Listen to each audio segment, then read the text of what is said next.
if you had the confidence as a 50-pluser Gen Xer to make a career pivot at this stage of your career? What difference would it make to you?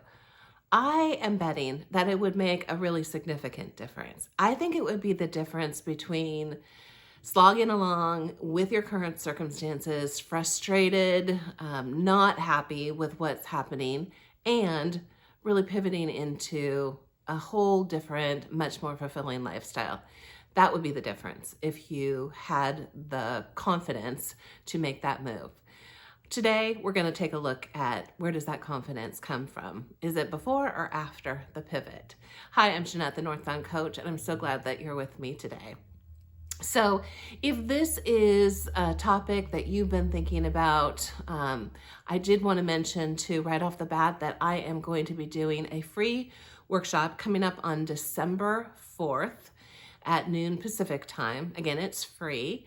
And I have titled it the 5 Keys to a Quick and Easy Mid-Career Transition and Transformation.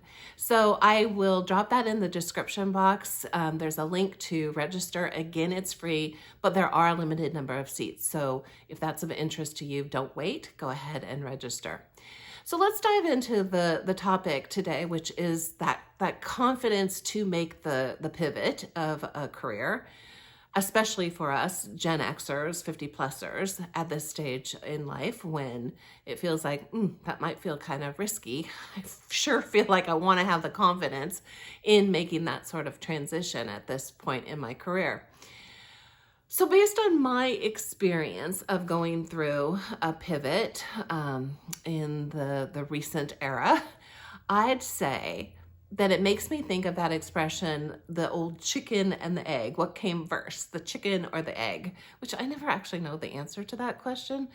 I mean, I guess that's the point of the question, is that, of course, the egg seems first and then the chicken, but then there had to be a chicken to have the egg. So that's exactly the point around this issue of confidence. What comes first in a pivot? Do you have to have the confidence to make the pivot, or does the confidence occur as you and are after you have made the pivot? So it is a bit chicken and eggy.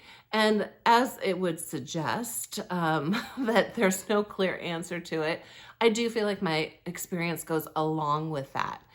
So I don't think it's that I had entire confidence as I made a career pivot that I could do that, but I had to have some confidence. So what I relied on as I transitioned from a career of most recently 15 years within the same larger organization, I had confidence in my basic skill set. In other words, I knew that I was going to be moving to coaching as an entrepreneurial business.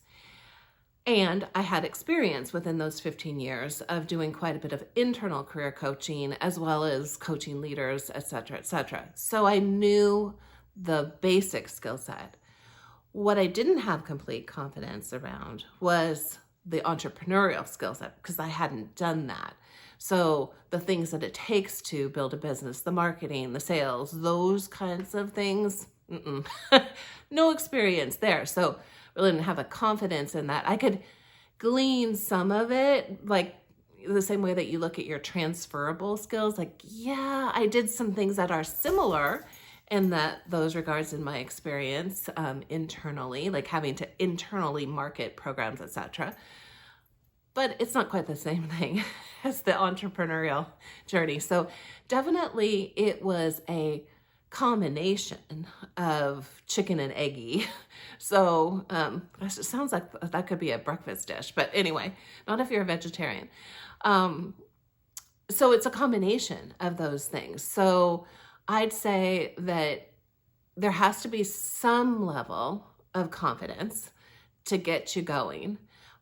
But if you wait until you have 100% confidence, then you've waited too long, because then you've missed the boat on some of the things that you could have been going, in other words, you don't have to have 100% confidence to be able to make that pivot. You just have to have some confidence to make that happen.